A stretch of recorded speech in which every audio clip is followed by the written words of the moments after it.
Alright guys, this is going to be a how to get rid of your overloads. If you have some situation with overloads and you're trying to figure out what the hell is going on, I hope this will help you. Because everybody thinks that having power drops everywhere on your layout will keep that train going, which is true. But, and I say this with a big ass but, if you have too many power drops, it's going to start overloading your layout. So, as you can see, we have power drops up here on the main. This is my main startup power line to the whole layout. This section right here starts all the power on the layout. I do not have buses on my layout. I don't have a bus line going all the way around because every switch is powered, okay? That's how I get the power on my layout, okay? And I'm going to show y'all. Let's go under here so y'all can see what I'm talking about. You see that? Here's the power line. And there's a red wire going to the red and a black wire going to the black. And then I tie the wires, okay? The red is tied together and the black is tied together, okay? So what's happening is this red wire is a continuous all the way to the next track junction, okay? So it's powered. These are powered right now. These are powered right now because of the rail, but we're going to get to that in a minute. I want to show y'all something. We got red, black, okay? Down here, we have red, black, okay? So I powered this track here, okay? This is the positive. This is the negative. In DC, I call it positive, negative. In DCC, it's really just whatever you want to call it. I really don't know, but I always do positive, negative, okay? All right, so here on this frog, you have a cut here to stop the power from this section to this section.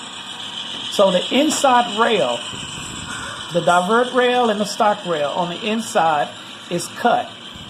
So from this section down to here is dead until I put a power line in, okay? So I have a red, black here to keep the power going on this section here.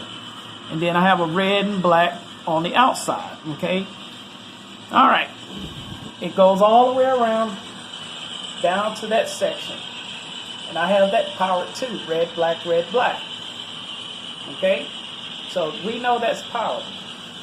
But if you have too many of those on your layout, at each switch, it's going to create an overload. Okay? And that's what happened for the past 10 hours. I'm trying to figure out what the hell is going on, and I had created my own overload. Okay? Up here, we have red, black. Same situation. Positive, negative. All right. So when it diverts to this pocket track or the siding, okay, it's going to cut off right here on the inside track. So this whole section is powered to this section here, okay? And this is on a continuous run because it's on the outside red. We call red because we got a black wire here. Red, black. Continuous run here. Here's the cutoff right here on the curve switch. Here's the cut. So this whole section is powered, okay? So here was the problem.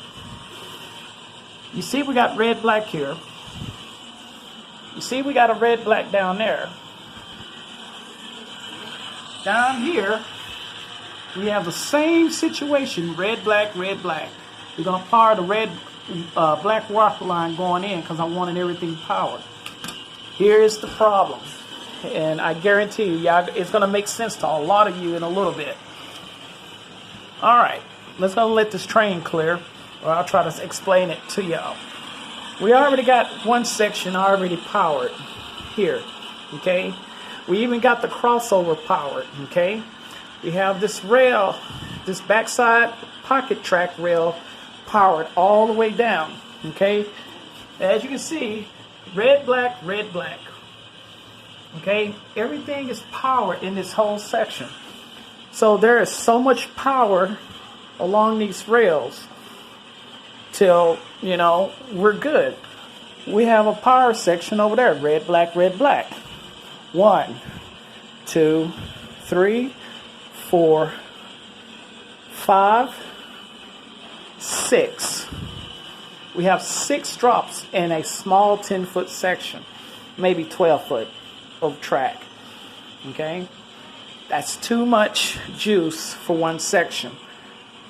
When you start hearing that line start hissing and beeping and popping and overloading, it's because you have a whole section that's just covered with power. Okay? So, what I had to do is go back to the original plan of power dropping, which I should have done, but I was like, I want to make sure everything had juice. Always remember, the outside rails are a continuous run of power. You got the positive and the negative. It's always on a positive run because there's no cuts. The only cut, and this goes for Pico and Fast Track switch, is the frog. There is a cut here and a cut here. It kills the polarity of the power going across that because of the crossover. But you have to put some power back on it after the cut. And that goes for Pico and Fast Track switches. Okay? But what was happening and causing the overload is because I had too much power drops in one section. So when that happens, I got too much juice. So it's going to start singing. It's going to start beeping, overload. And I'm like, okay. So it took me all day to try to figure out what the hell was going on. And it was my fault because, in fact, I put too much juice in the area because I put power drops on all the lines. Here's the solution to that problem.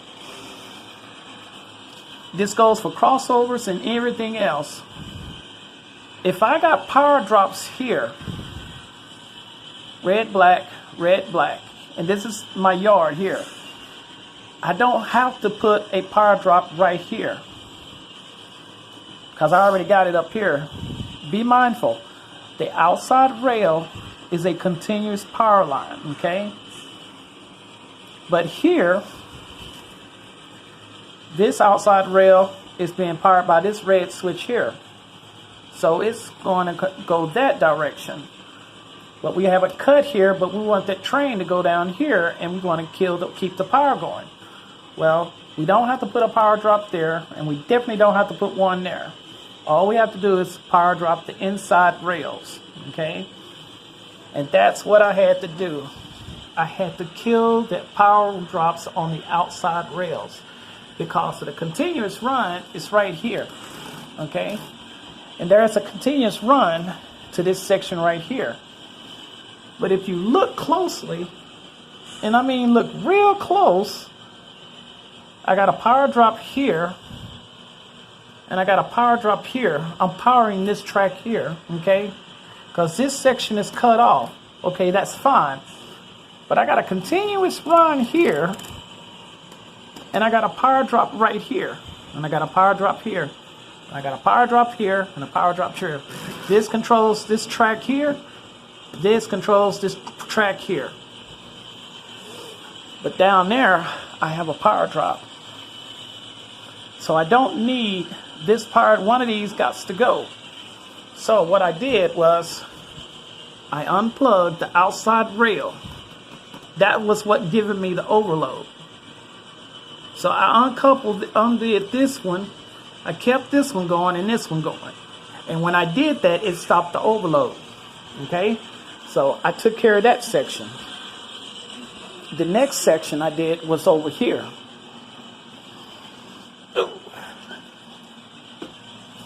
Because as you see, there is a power drop here and a power drop here. Okay, we got a power drop already here. Okay, this is a continuous run all the way to the insulate on this Pico. This is a continuous run just to that cut on the Pico. I mean, flex on this curved gyro switch. And then we have a continuous run that goes all the way to here. Okay? And then it goes all the way to here on the cut. Well, here was the problem. I had this powering all the way to here. And I had this section here also being powered as well. But I also had a power drop up there. So something had to give. So what I did was, which one did I do? I undid the outside rail to this one. This red outside rail. No. Did I? No. I did I did the red one because, in fact, this goes all the way. Because this right here is controlling this whole section. This whole black rail all the way up to that power drop there. So I got a power drop that controls this whole rail when it gets to here. So that's how you kill the power, your overloads. It's not that you had them crossed up or anything. It's just that you had too much power in one section. I know it sounds cray-cray. It's unbelievably stupid. But at the end of the day, it made sense when I stopped seeing overloads. So, word of the wise, if you go back and check your wiring, if you have too many power drops in a less than 3 feet section or 5 feet section, something has to give. You have to kill one of the lines. Check your lines, make sure everything is settled and done, and be mindful. There is no bus lines under this layout. Everything is being carried by the outside and the outside rails. No power drops on it. No power lines on this layout. So, I hope this was helpful for you on how to kill your overloads when it's not a cross of wires. It's just a simple fact. You just got too much damn juice on your layout. All right. I hope this was helpful. Thank y'all for watching, and I'll see y'all soon. Bye.